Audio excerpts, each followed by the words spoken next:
Hello, my people, whoever you are, wherever you are. I haven't done this in a bit.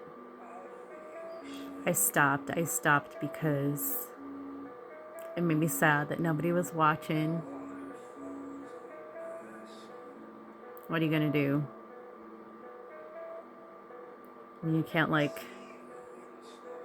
tie a person's hands behind their back and paste their eyes open and force them to watch me. So, there are limits, I guess.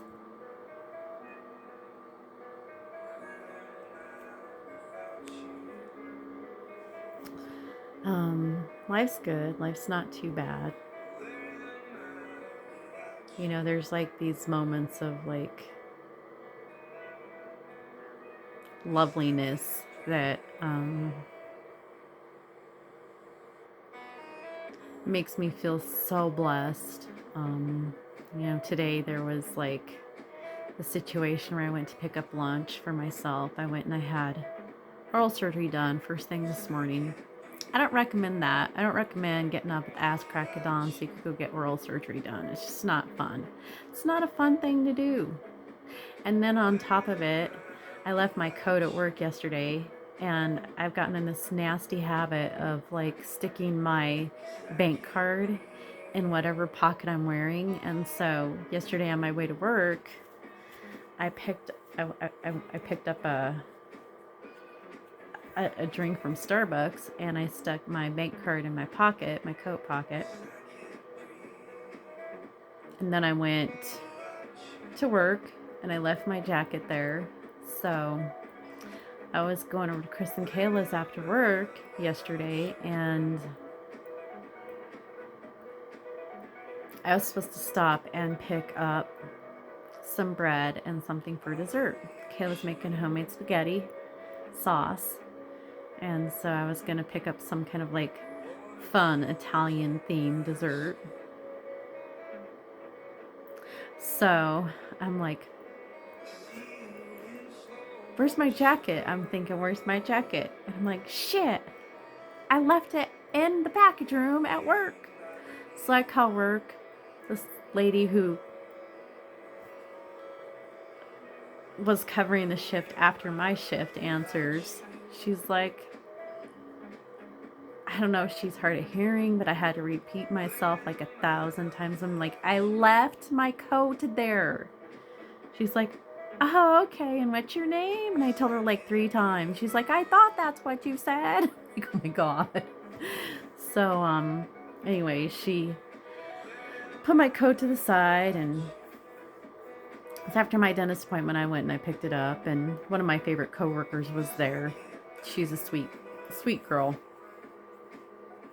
So I hung out there for a little bit, and I felt uncomfortable because it's a pretty professional position, and I was all there in just a sweater and jeans, and I'm sitting there on the chair right up front, and I'm like, I should probably leave because I'm not very professional. She's like, no, you look great. She's like, you should wear that to work. I'm like, not jeans. She's like, no, but you could wear something nice with it. I'm like, well, maybe I could. So, anyways, got my bank card, and then I went and I picked up some lunch. I was gonna go to this. It's like a metaphysical shop. It's one of my favorite metaphysical shops in Denver. It's called Herbs and Arts. I was gonna go do that after my appointment, but I didn't know that it was gonna be as invasive as it was. I mean, she slit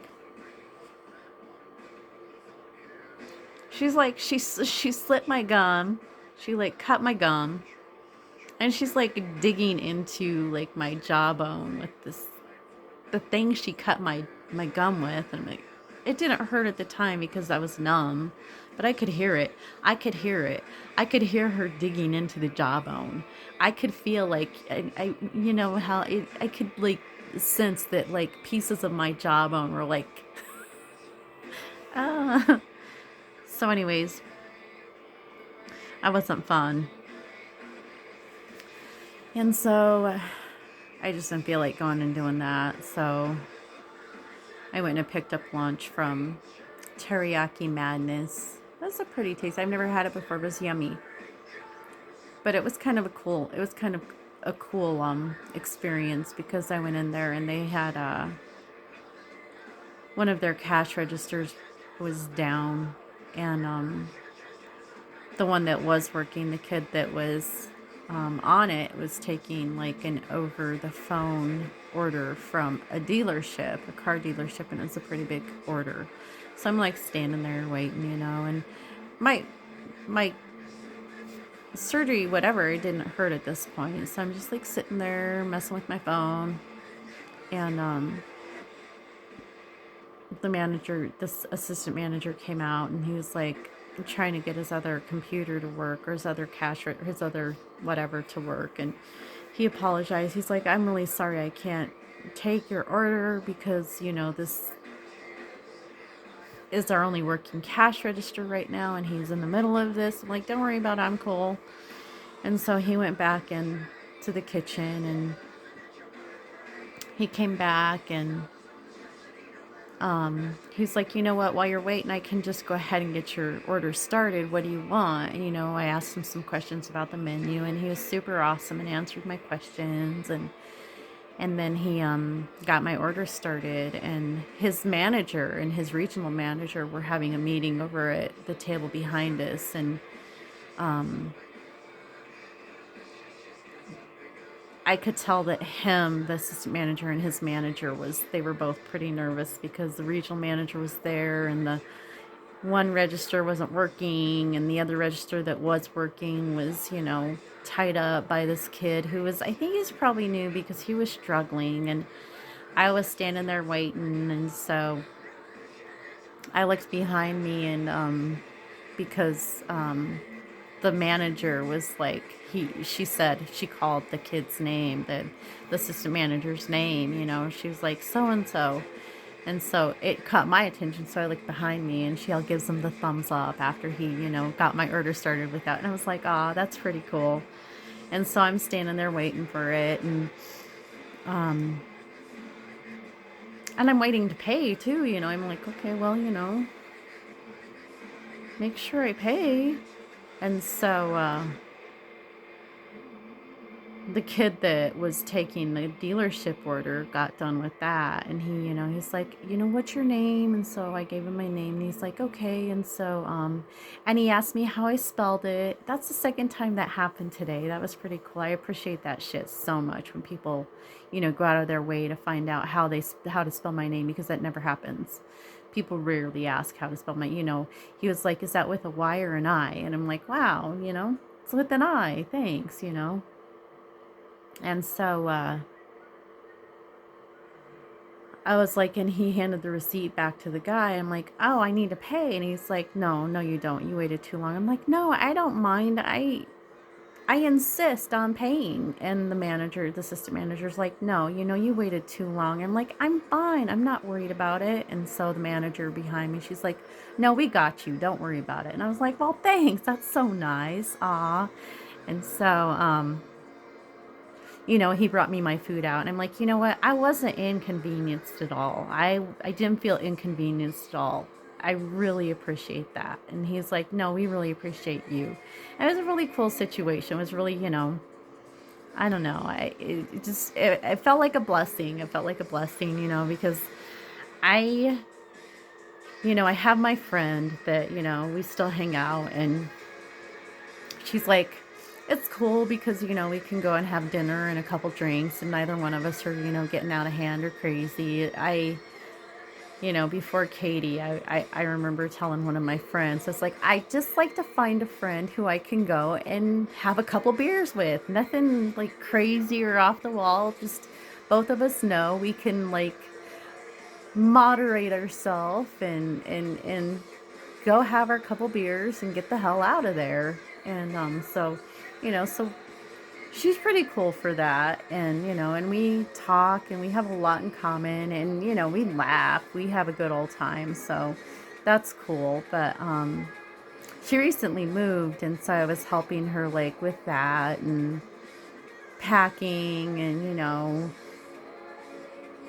she had me go over there and check out her new place, and super cool, super fun place. And and we were just getting like pretty close. And there's a situation, I was over at her house and we were talking, we were just having a good time. And she has long hair, and she's cute. And like a piece of her hair like fell in her eye. And I was like about to go and like brush it out of her eye, and then she moved it. And I'm like, thank goodness, because I don't know how that would have like I don't know how that would have I don't know how she would have reacted to that. And so I started like, no, I don't want to be in the situation where I start feeling something that I shouldn't be feeling at this point in time in my life. It's a slippery slope for me. And so I was like,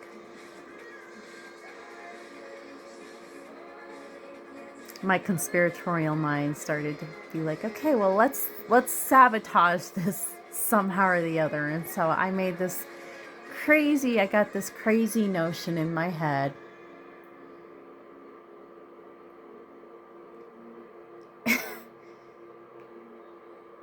And one night we were like texting back and forth, and just kind of like it was a cool conversation. It was a cool, conversation we were having, and started getting a little anxious and feeling like, oh, okay, this is, getting to whatever. And so I broached this crazy suspicion,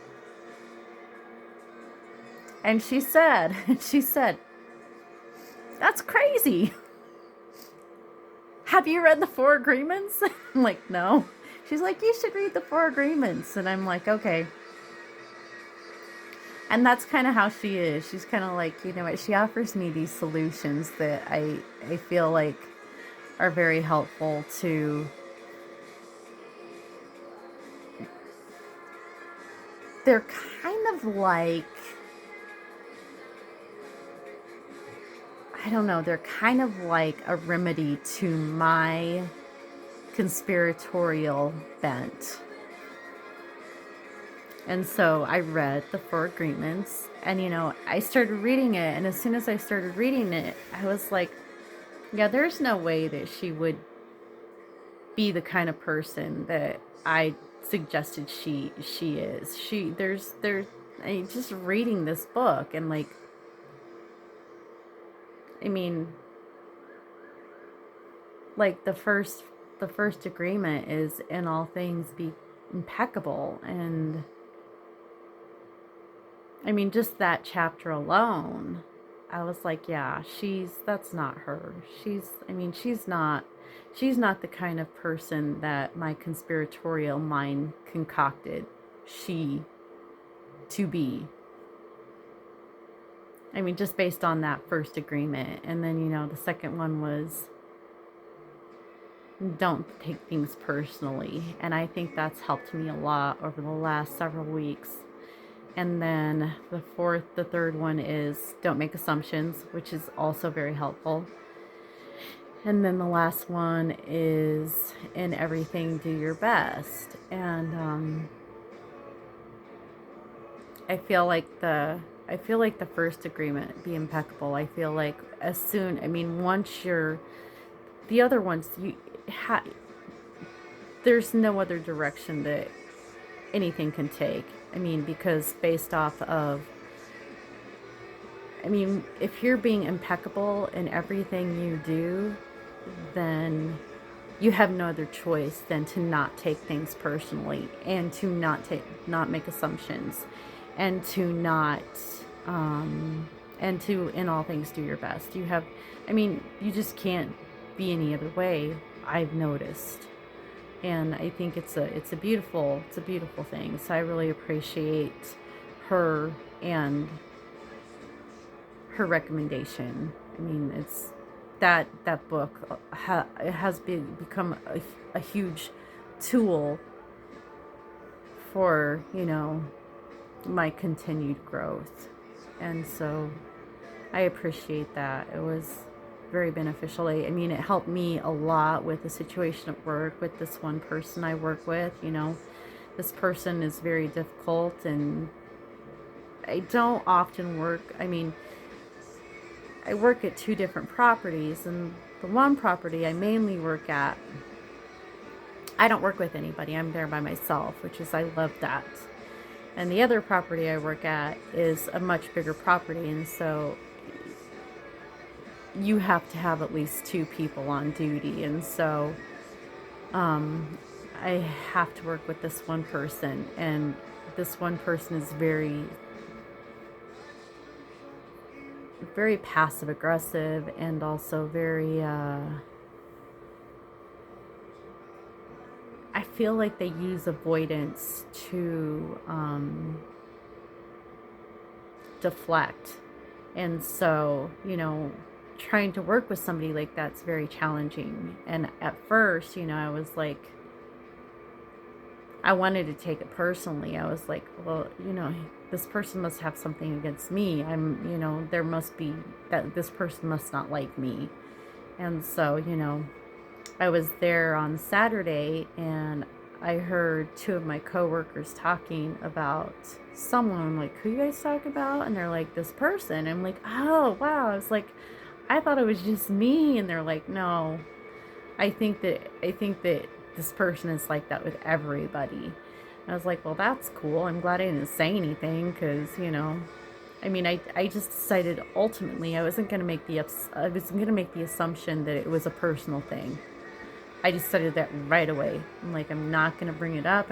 I was about to also talk to my boss about not working at this property anymore, or with this person specifically. And I had a text typed out.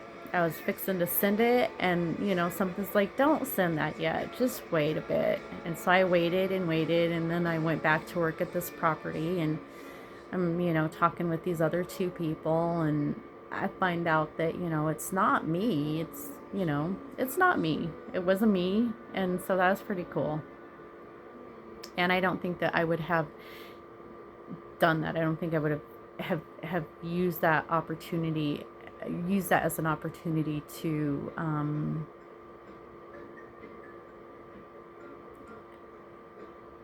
don't know, wait, to just kind of sit there and wait, and wait for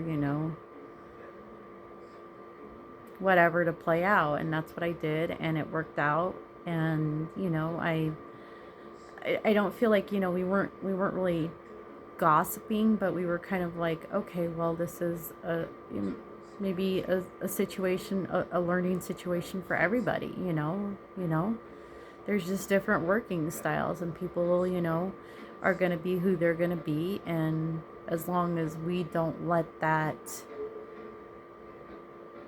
distract us from who we are trying to be, then it shouldn't make that much of a difference. And so I have to work with this person again in the next couple of weeks, and it's fine. I'd prefer not to, but I'm not gonna let it be a situation that becomes something that I can't handle, because I can handle it. I can handle that kind of personality, and handle it in a way so that it does not affect my performance and the way I'm seen at the company. I'm still gonna do what I need to do to make myself look good, and everything, do my best, and be impeccable. And I've learned that being impeccable means not doing anything to put yourself in a position where you're not showing yourself the love and respect that you should be showing yourself. In all things, be compassionate with yourself. In all things, be kind to yourself. In all things, show yourself grace. And so that's what I try to do. and become somebody who can easily forgive myself for a lot of things that, I was once upon a time not able to forgive myself for. I've been processing my relationship ending quite a bit, and um, there's like certain situations that come to mind that I remember, and behaviors that, you know,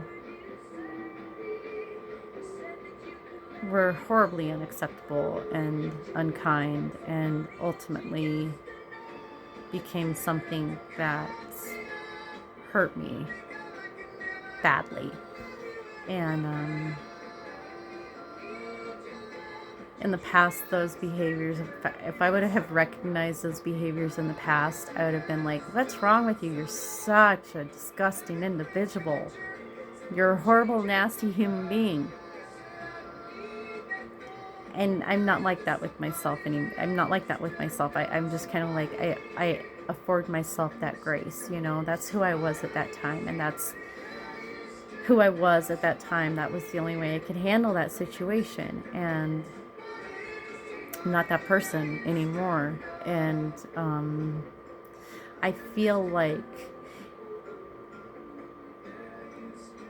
that's why I'm able to recognize those behaviors now, is because I'm at a place in my life where I'm able to afford myself that forgiveness and that grace. If I would have noticed them back then, I was the kind of person who, I would have beat myself up. I would have dragged myself through the mud. I would have, and in that, it would have caused me to treat the people around me even worse than I was already treating them. So, I don't know. Life's crazy, and um,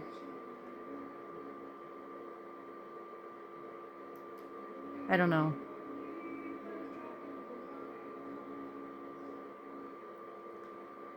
I don't know. I guess that's all I have to say tonight. I think I might try and start doing this again a little bit more, because, like I said, it was very healing for me. It helped me like work things out, and I stopped doing it, and I don't know. I I've been struggling. I was struggling with a lot of things, and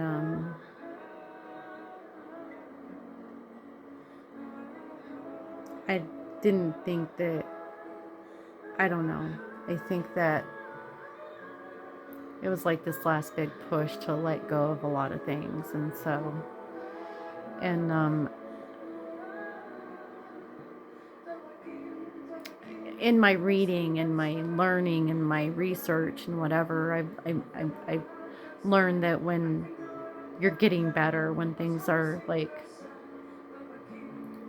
when you're really like actually showing progress and growth, and progress in eliminating like bad behaviors and emotions that no longer serve you, before you actually are able to move forward. There's like situations where, I don't know if it's like those old personalities, just like the small self. I've talked about the small self. It's that small self. It's like and it bites and bites and bites, and the more it bites, I've read that, if you experience that struggle, it means that you're moving forward, and it's difficult, and just keep processing and processing the sadness and the things that make you cry. Let yourself cry, let yourself feel those things, and don't attach any kind of thought to the feelings, just feel it. And if you do that, then I don't know, it's a very healing, releasing thing. So it's what I've been doing, and the writing and all of it's been very helpful. And I think that this was helpful once, and so I'm gonna try and make an effort to do it again. But anyways, I'm gonna end this because it's 25 minutes, and I'll see you guys later. Bye.